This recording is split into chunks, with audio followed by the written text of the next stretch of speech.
चलिए प्रिय बच्चों, आइए अब मैं आप लोगों के सामने प्रोजेक्ट कार्य लेके आया हूं और यह प्रोजेक्ट कार्य है हमारा हिंदी विशिष्ट का और सब्जेक्ट है हमारा हिंदी विशिष्ट और ये है खंड बा। तो आपके सामने अब हम लोग खंड बा देखेंगे हिंदी विशिष्ट का प्रोजेक्ट कार्य जो आपको दिया गया है। तो चलिए आप यहां पर अपनी जानकारी तो भर ही सकते हैं। अब हम लोग आगे की तरफ चलते हैं और आगे हमें यहां पर वर्कशीट में जो करना है खंड बा में उसे देखते हैं। क्या कह रहा है टीप सबसे पहले हम लोग पढ़ लेते हैं। अपने शिक्षक, गांव वार्ड के स्वास्थ्य कार्यकर्ता, चिकित्सक, घर पड़ोस के बड़ों से चर्चा कर तथा पुस्तकालय, इंटरनेट आदि से जानकारी प्राप्त कर साथियों के साथ साथ प्रोजेक्ट कार्य पूरा करें। प्रश्न नंबर 1 में क्या कह रहा है प्रोजेक्ट कार्य में, देखिए बच्चों यहां पर अपने आसपास में मच्छरों से फैलने वाले 2 रोगों के नाम लिखिए और उनमें से किसी एक रोग के बारे में निम्नानुसार जानकारी एकत्र कीजिए। जैसे मच्छर जनित रोगों के नाम हम बोले तो पहला हो गया हमारा मलेरिया और दूसरा क्या हो गया, डेंगू। अब हम लोग प्रयोजना हेतु रोग का नाम देखते हैं। तो यहाँ पर रोग का नाम देखिए क्या हो जाएगा, मलेरिया। और रोग फैलाने वाले मच्छर का नाम क्या है, मादा एनाफ्लीज। यहाँ पर नर नहीं फैलाता, यहाँ पर कौन फैलाता है मलेरिया, मादा एनाफ्लीज फैलाता है। ठीक है, अब हम लोग आगे चलते हैं। आगे अगला प्रश्न क्या है, मच्छर पनपने की परिस्थितियां या स्थितियां कहाँ हो सकती हैं। जब आप घरों के आसपास पानी का जमा हो जाता है, मतलब कि आपके घरों के आसपास जब पानी वहां जमा हो जाते हैं और अंडे का उत्सर्जन करते हैं कौन, मच्छर, या गंदे पानी में ये क्या होते हैं, उत्पन्न होते हैं। तो इस प्रकार से आप मच्छर पनपने की ये स्थितियां लिख सकते हैं। उसके बाद क्या बोला, रोग के लक्षण। अगर किसी को मलेरिया हो जाता है तो उसे कौन से रोग के लक्षण हो सकते हैं, उन रोगों के लक्षणों के मतलब कि रोगों के लक्षण क्या क्या हैं वह आपको लिखना है। जैसे हमने लिखा है तेज बुखार आ जाता है, उसमें सिर दर्द होता है, उल्टी होती है, हाथ पैरों में दर्द होता है, और ऐसे ही अनेक लक्षण आप लिखना चाहें तो और लिख सकते हैं। ये मुख्य लक्षण क्या हो गए हमारे मलेरिया होने के।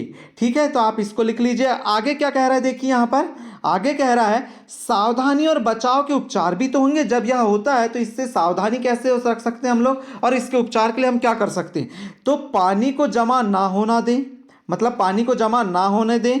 फिर पानी में केरोसिन का तेल डालें, जिसके कारण तेल जो पानी की सतह पर आ जाएगा, जिसके कारण मच्छर वहां पर नहीं पनपने के। और आसपास स्वच्छता रखें। और एक लिख लीजिएगा आप कि तुरंत इसका इलाज कराएं। अगर आपको कुछ मलेरिया के लक्षण दिखाई देते हैं या उससे बचाव करना है तो तुरंत इसके उपचार करा लेना चाहिए। आगे की तरफ चलते हैं बच्चों। अब आगे है प्रश्न नंबर 2। अपने क्षेत्र में प्रचलित कहावतों मुहावरों को संग्रहित कीजिए और उनमें से किन्हीं 10 कहावतों और मुहावरों को लिखिए। जैसे क्रमांक एक साइड दिया, एक साइड कहावतें और मुहावरे दिए। जैसे फर्स्ट नंबर पे हमने लिखा है आगे हाथ पीछे खाई। दूसरे नंबर का देखिए ईंट का जवाब पत्थर। तीसरा देखिए इस हाथ दे उस हाथ ले दे।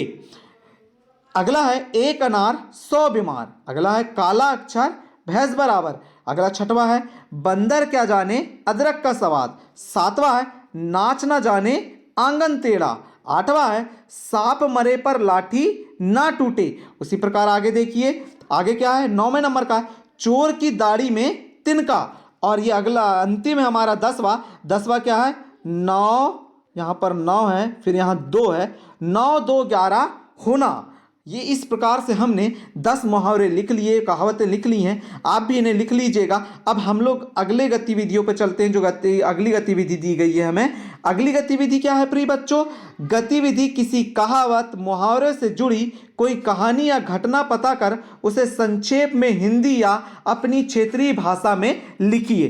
तो कहावत की कहानी, अब हम कहावत का उपयोग करते हुए कहानी लिखेंगे। तो देखिए हमने यहां पर सबसे नीचे आपके लिए कहावत का उपयोग करा है 9 2 11। हाँ ठीक है, तो आप कहानी देखते हैं। एक बार की बात है, एक चोर एक बाजार में चोरी करने गया। उसने बाजार में जो दुकान लगी थी उस दुकान में गया और उसने चोरी की। कुछ समय बाद चोरी का पता चलने पर दुकानदार ने पुलिस को बुलाया और अपने दुकान के सामान की चोरी हो जाने के बारे में बताया। इतने में चोर ने पुलिस को देखा तो चोर वहां से 9 2 11 हो गया। 9 2 11 मतलब भाग जाना।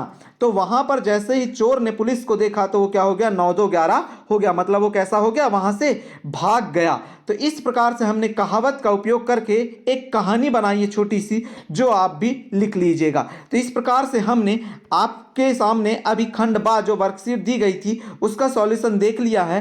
अब आपको हम अगले वीडियो में जो आपका जो एग्जाम रहेगा या प्रतिभा पर्व मूल्यांकन जो वर्कशीट रहेगी अगले विषय की, हम उसको कराएंगे हल। इसके लिए आप चैनल में नए हो तो कृपया चैनल को सब्सक्राइब कीजिए, लाइक कीजिए और दोस्तों के साथ शेयर भी अवश्य कीजिएगा। Thank you for watching student, subscribe अवश्य कीजिएगा।